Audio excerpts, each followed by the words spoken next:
제가 오늘 소개할 핵심 영양소는 바로 코엔자임 Q10, 줄여서 코큐텐이라고 합니다. 코큐텐은 우리 몸의 모든 세포에 존재하는 물질인데요. 특히 심장, 간, 신장처럼 에너지를 많이 필요로 하는 장기에 많이 분포되어 있습니다. 그런데 문제는 나이가 들면서 이 코큐텐의 생산량이 급격히 감소한다는 겁니다. 20대를 정점으로 해서 40대가 되면 약 30%가 줄어들고 60대가 되면 절반 이상이 감소합니다. 코큐텐이 처음 발견된 건 1957년도인데요. 위스콘신 대학의 크레인 박사가 소의 심장에서 발견했습니다. 그 이후로 수십 년간 연구가 진행되어 왔고 현재는 수백 개의 임상 연구 논문이 나와 있습니다. 특히 일본과 유럽에서는 심장질환 치료제로도 사용되고 있을 정도로 효과가 입증된 물질입니다. 코큐텐에는 두 가지 형태가 있는데 산화형인 유비퀴놀과 환원형인 유비퀴놀이 있습니다. 우리 몸에서 실제로 작용하는 건 환원형인 유비퀴놀인데요. 젊을 때는 우리 몸이 유비퀴놀로 쉽게 전환시키지만 나이가 들면 이 전환 능력이 떨어집니다. 그래서 40대 이후에는 처음부터 환원형인 유비퀴놀을 섭취하는 게 더 효과적입니다. 흡수율도 2배에서 3배 정도 높다고 알려져 있습니다. 자, 그럼 코큐텐의 작용 메커니즘을 한번 살펴보겠습니다. 크게 세 가지만 기억하시면 됩니다. 첫 번째, 에너지 생산의 핵심 역할을 합니다. 우리가 먹은 음식물이 ATP라는 에너지로 전환되는 과정에서 코큐텐이 필수적으로 작용합니다. 이게 부족하면 만성 피로, 무기력증이 올 수밖에 없는 거죠. 두 번째, 강력한 항산화 작용을 합니다. 비타민 E와 함께 작용하면서 세포막을 보호하고 특히 심혈관계의 산화 스트레스를 막아줍니다. 세 번째, 혈압 조절과 혈관 건강에 도움을 줍니다. 혈관 내피세포의 기능을 개선시키고 혈관의 탄력성을 높여주는 작용이 있습니다. 이제 구체적인 효능을 살펴보겠습니다. 가장 대표적인 효능은 심장 건강 개선입니다. 특히 신부전 환자들을 대상으로 한 연구에서 코큐텐을 하루 100mg씩 복용했을 때 심장 기능이 유의미하게 개선되었다는 결과가 있습니다. 심장은 우리 몸에서 가장 많은 에너지를 사용하는 기관이기 때문에 코큐텐이 부족하면 가장 먼저 영향을 받습니다. 두 번째로 혈압 조절 효과가 있습니다. 고혈압 환자 83명을 대상으로 한 연구에서 코큐텐을 하루 120mg씩 12주간 복용한 결과 수축기 혈압이 평균 17, 이완기 혈압이 평균 10 감소했다는 데이터가 있습니다. 세 번째는 콜레스테롤 개선 효과입니다. 스타틴 계열의 콜레스테롤 약을 드시는 분들 많으시죠? 이 약들이 콜레스테롤을 낮추는 과정에서 코큐텐의 생성도 함께 억제합니다. 그래서 스타틴을 복용하시는 분들은 반드시 코큐텐을 보충해야 합니다.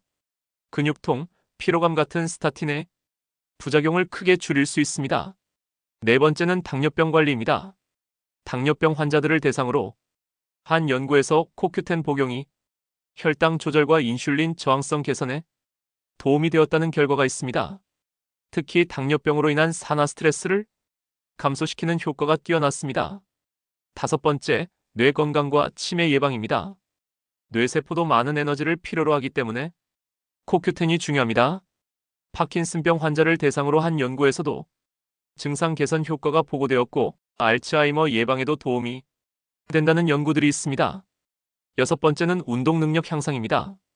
운동선수들을 대상으로 한 연구에서 코큐텐 복용이 지구력을 높이고 운동 후 회복을 빠르게 한다는 결과가 나왔습니다.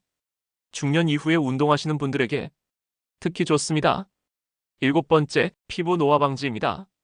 코큐텐은 피부에 바르는 화장품으로도 많이 사용되는데 먹는 것도 효과가 있습니다. 자외선으로 인한 피부 손상을 줄이고 주름 개선에 도움이 됩니다. 그렇다면 얼마나 섭취해야 할까요? 일반적인 건강 유지 목적으로는 하루 200mg 정도가 적당합니다. 하지만 심장 질환이 있거나 스타틴을 복용 중이시라면 300mg까지 늘리는 게 좋습니다. 임상 연구에서는 하루 600mg까지도 안전하게 사용되었습니다. 주의사항을 말씀드리겠습니다. 코큐텐은 지용성이기 때문에 식사와 함께 섭취하는 게 흡수율이 좋습니다. 특히 기름진 음식과 함께 먹으면 더 좋습니다. 그리고 와파린 같은 항응고제를 복용하시는 분들은 의사와 상담 후에 드세요. 코큐텐이 와파린의 효과를 감소시킬 수 있기 때문입니다. 임신부나 수유부는 안전성 데이터가 충분하지 않으니 주의가 필요하고 혈압약을 드시는 분들은 혈압이 너무 낮아질 수 있으니 모니터링이 필요합니다. 자, 그럼 코큐텐과 함께 복용하면 좋은 영양소들도 알려드리겠습니다. 첫째는 오메가3입니다. 이미 말씀드렸듯이 둘 다 심혈관 건강에 좋고 지용성이라 흡수율도 높아집니다. 둘째는 마그네슘입니다. 마그네슘은 에너지 생산 과정에서 코큐텐과 함께 작용하고 혈압 조절에도 도움을 줍니다. 셋째는 비타민 D입니다.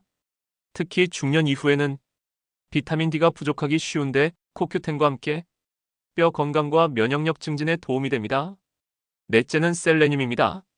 셀레늄은 강력한 항산화 미네랄인데 코큐텐과 시너지를 내면서 노화 방지에 탁월합니다. 중년이라는 시기는 우리 몸이 정점을 지나 내리막을 시작하는 때입니다.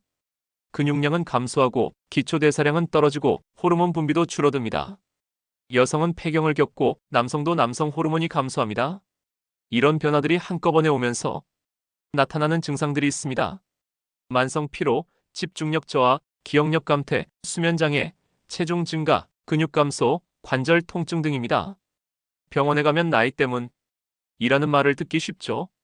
하지만 이런 증상들을 방치하면 안 됩니다. 중년의 건강관리가 노년의 삶의 질을 결정하기 때문입니다. 고혈압, 당뇨, 고지혈증 같은 대사성 질환이 생기기 시작하고 동맥경화가 진행되고 암 발생 위험도 높아집니다. 중년 건강의 핵심은 세 가지입니다. 첫째, 미토콘드리아 기능 유지입니다. 에너지를 만드는 공장인 미토콘드리아가 제대로 작동해야 활력이 생깁니다. 그래서 코큐텐이 중요한 겁니다. 둘째, 항산화력 강화입니다. 나이가 들면서 활성산소는 많이 생기는데 이를 제거하는 능력은 떨어집니다. 그래서 항산화 영양소를 보충해야 합니다. 셋째, 호르몬 균형 유지입니다. 호르몬이 무너지면 모든 게 무너집니다. 필요하다면 호르몬 치료도 고려해야 합니다. 식단 관리도 중요합니다. 당과 트랜스 지방은 줄이고 단백질 섭취는 늘리세요. 항산화 성분이 풍부한 채소와 과일을 충분히 드세요. 하지만 현실적으로 식단만으로 모든 영양소를 채우기는 어렵습니다. 그래서 필수 영양제는 챙겨 드시는 게 좋습니다. 수면의 질도 매우 중요합니다. 하루 7시간 이상의 숙면이 필요한데 중년 이후에는 수면의 질이 떨어지기 쉽습니다. 규칙적인 수면 시간을 지키고 잠자기 전 스마트폰 사용을 줄이세요. 필요하다면 멜라토닌 같은 수면 보조제를 사용하는 것도 방법입니다. 금연과 절주는 기본 중의 기본입니다. 담배는 무조건 끊으셔야 하고 술은 최소화하시기 바랍니다. 특히 중년 이후에는 알코올 분해 능력이 떨어져서 간 손상이 쉽게 옵니다. 마지막으로 중년 건강관리는 단거리 경주가 아니라 마라톤입니다. 하루아침에 건강해지는 건 없습니다. 꾸준히 지속적으로 관리해야 합니다. 오늘 제가 말씀드린 코큐텐도 최소 3개월은 꾸준히 드셔야 효과를 느낄 수 있습니다. 중요한 건 지금 시작하는 겁니다. 나이 들어서 뭐 하겠어라고 생각하지 마세요. 지금 시작하면 10년 후, 20년 후가 달라집니다. 건강한 노년을 위한 투자라고 생각하시고 오늘부터 실천하세요. 여러분, 건강은 가장 큰 자산입니다. 돈이 있어도 건강이 없으면 아무 소용이 없습니다. 지금부터라도 여러분이 건강을 챙기시길 바랍니다. 코큐텐을 비롯한 필수 영양제들을 챙기시고 운동하시고 건강한 식단을 유지하시고 정기검진 받으세요. 오늘 강의가 여러분의 건강한 중년, 행복한 노년을 위한 작은 도움이 되었으면 좋겠습니다. 감사합니다.